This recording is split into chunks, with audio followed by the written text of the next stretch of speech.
I'll tell you what, we could have had a real good season this year. A real good season.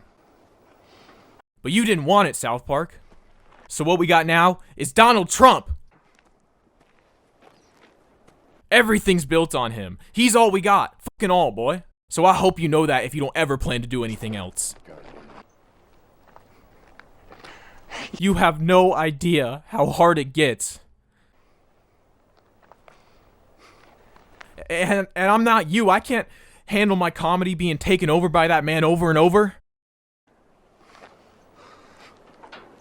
It is just too much for me, man. I can't handle it. I wish I knew how to quit you. It's over. We're done, okay? It's because of you people I'm like this. We never wanted all this, but how could we not? Come here.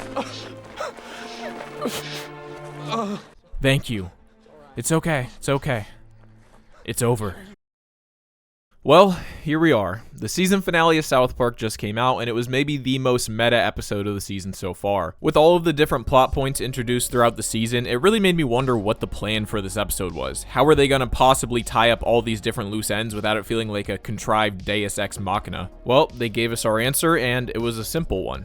They weren't. Matt and Trey basically said, "F it, everyone's hating on this Trump stuff anyways, let's just do whatever we want for this episode while the characters talk about how none of this makes sense." This included bringing back some fan favorite characters, a few original Christmas songs, and an intentionally anticlimactic ending that caught me so off guard that I couldn't help but appreciate how dumb it was. It really felt like they were totally over trying to make this plot coherent at all and decided to just give us some fan service and jokes with almost no political or social commentary. And in the end, this finale was everything I hoped for, seemingly just giving us a hard reset for the show, rewinding back to simpler times before Trump Integrity Farms. It gave me some hope that maybe they really are going to dial it back moving forward. That would really be a Christmas miracle. So let's talk about this season finale and all of the chaos that came with it.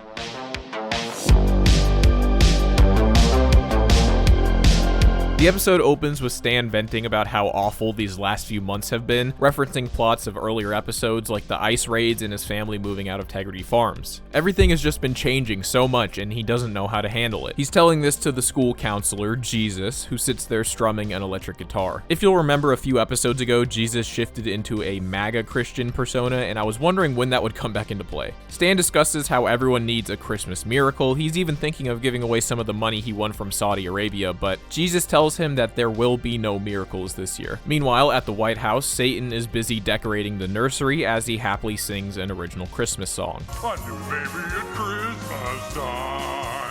This is pretty fitting for his character since we know that, ironically, he's a big fan of Christmas, and this song reminded me a lot of Christmas Time in Hell from Season 3. Here's a rack to hang the stockings on. We still have to shop for Genghis Khan. Michael Landon's hair looks swell. It's Christmas time in hell. But his song is cut short when he finds out that Trump went with Vance to Colorado on classified business. They're in disguise in South Park, camping outside of the police station, planning how they're gonna bust out Peter Thiel, who is the only one who knows how to take down the Antichrist. Okay, let's synchronize our watches.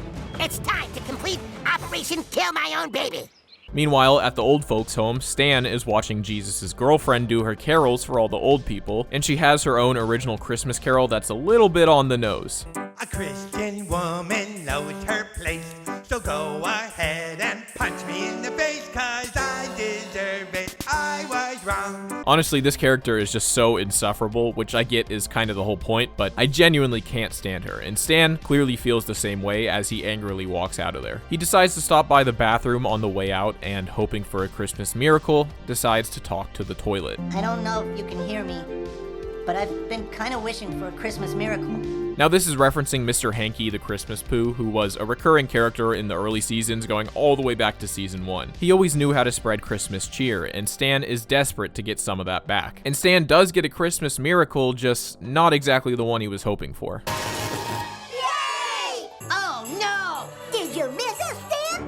Oh no! Oh, hell yes. So they decide to bring back the Woodland Critters, the satanic forest critters who tried to bring about the coming of the Antichrist back in season 8. And when I saw this, I was insanely hyped up. Woodland Critter Christmas is in my top 3 episodes of the entire show, and I actually predicted this correctly a couple of videos ago. The Antichrist is supposedly coming. The only way to stop it is an abortion, and we are nearing Christmas. This is the exact same setup as one of my favorite episodes of the entire show, Woodland Critter Christmas. The critters are excited about the birth of the Antichrist, which they refer to as a crap out because, you know, it's a butt baby and that's how it would work, I guess. Stan is just confused because the Woodland Critters originally turned out to be characters in Cartman's Christmas story he wrote for school, so they're not even real. The only other time we saw them was in Imagination Land, where imaginary characters live, so this doesn't really make any sense. Although I will say that technically the critters did appear in the real world in the Fractured But Whole video game. They were actually one of the main boss fights after Cartman creates a society where it's just Christmas all the time, although technically I think that was like an alternate reality or something. I don't really remember, so it's kind of confusing, but the critters end up responding to Stan with some foreshadowing about how this episode is going to play out. Oh, are you really gonna overanalyze a crap out?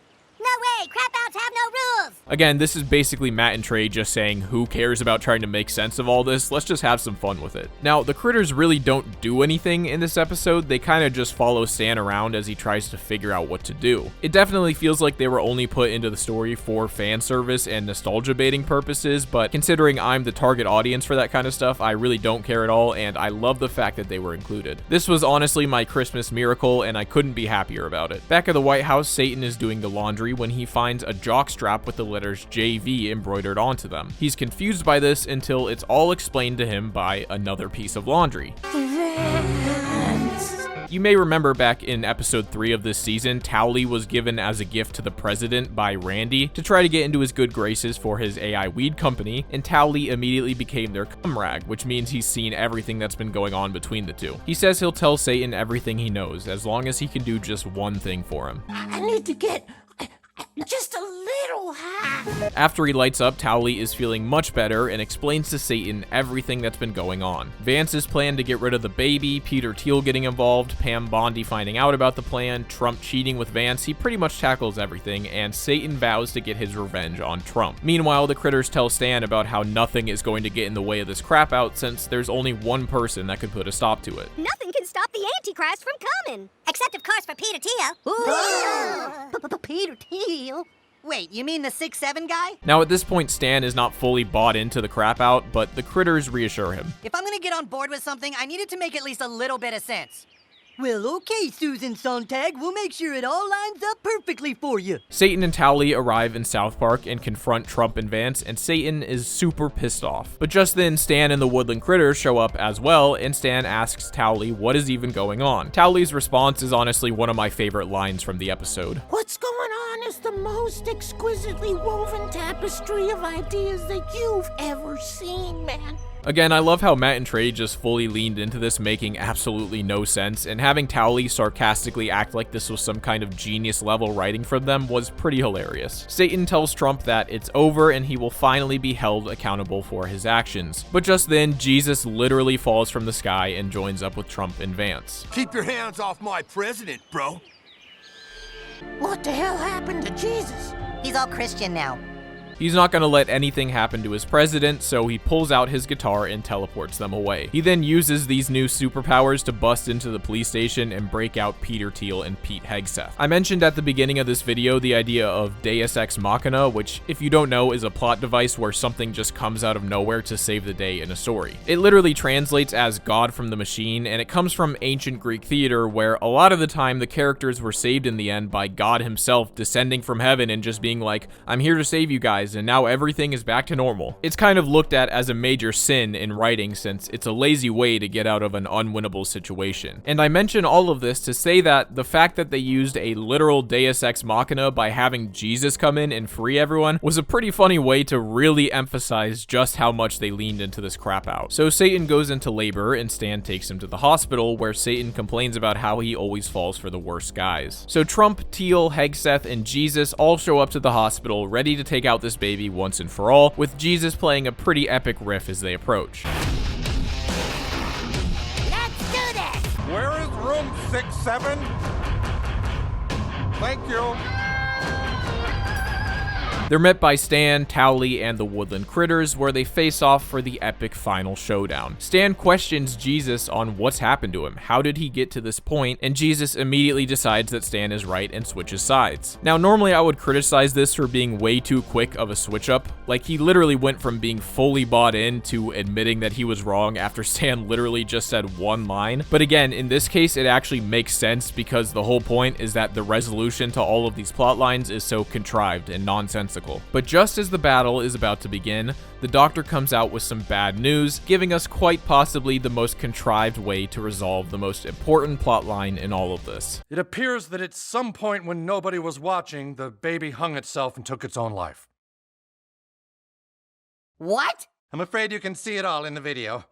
The baby got a hold of some bed sheets. There's a couple minutes missing from the ultrasound, but it's definitely a suicide. How convenient. The Antichrist hung itself, and now the president gets away scot-free. I mean, talk about unrealistic.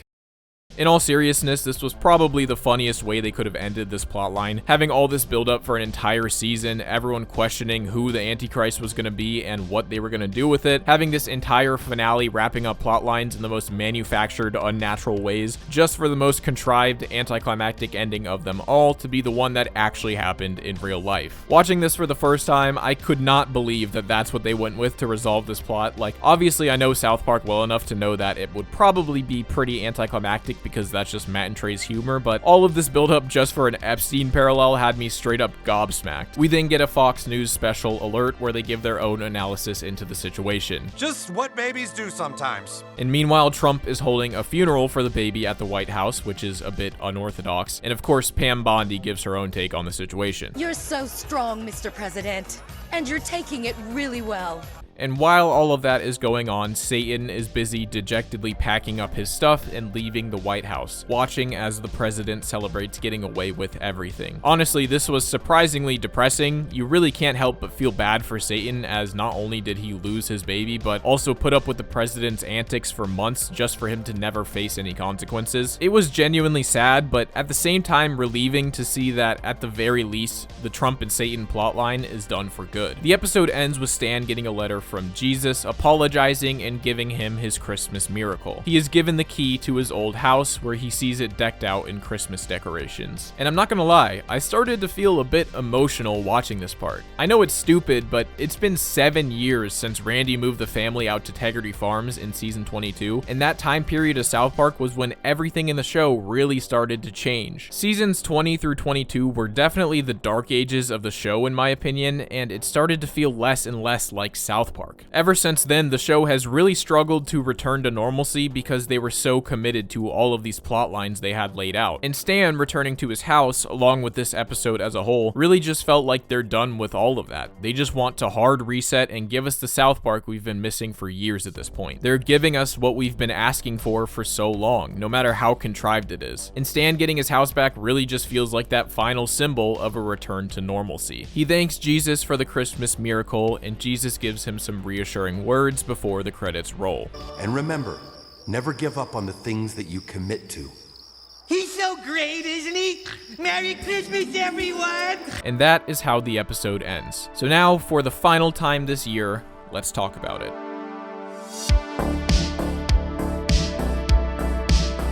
So the first thing I want to talk about is this ending. I haven't seen anyone point this out yet, but this ending really felt like Matt and Trey talking directly to the fans. Specifically his last line saying, "Never give up on the things you commit to." It's like we, the fans, are Stan, and Matt and Trey are telling us, thank you for sticking through this with us. We know a lot of you hated it, but we were committed to this, and to show our appreciation, here's a little Christmas miracle for you. We told you things would go back to normal, so we're giving you exactly that. Things will get back, Stan. I know it's hard to see right now, but things will go back to normal. And in the meantime, we just have to make the most of where we are. But also, let's not forget that this episode ended with Trump still very present. They didn't outright shut the door on Trump making more appearances, which is slightly worrying, but I have faith that Matt and Trey are gonna give us what we want. And speaking of Trump, let's talk about his ending in particular. A big theme of this episode was Trump facing the consequences of his actions, a retribution, so to speak. But in the end, he gets off scot-free. And this is really the only commentary they make in the episode. That, of course, being that in the real world, Trump will never face any consequences. Whether it's the blatant corruption that we've seen through the entire government, especially even more recently with the sale of Warner Brothers turning into a battle to see which company can bounce on Trump's dick harder, or the Epstein files, which are supposed to be released soon and which will almost certainly come out looking like a barcode, all of that stuff. Trump will never face any consequences because he's the president and he's willing to do whatever he needs to do what he wants. Weirdly enough, this reminded me a lot of the P. Diddy documentary that just came out because it has a lot of similar themes of the harsh reality that if you have enough power, you can get away with anything. But yeah, that was really the only political commentary they made in the episode, and honestly, it kind of fits with their attitude of this episode. It's almost like an acceptance of the way things are now. Essentially that, yeah, Trump is here and he's doing crazy shit all the time, but he's always gonna win in the end and we have nothing left to say about it, so let's move on already. But that's it. That's the end of the season, and my god, is that a relief. That's kind of how I felt about this episode as a whole, honestly. It was just relieving. I didn't hate this season. I still thought it was better than seasons 20 and 21 at least, but their insistence on following through with this Trump plot combined with the fact that the season was stretched out over 5 months because of the weird schedule, this season has been really draining. And for me personally, it's been coupled with probably the most stressful half a year of my entire life, with family emergencies earlier in the year, planning a wedding in a much shorter amount of time than previously thought, working part-time as a psych nurse, and making a video about every episode just to tune into South Park and be reminded of the fact that everything sucks and is getting worse every single day.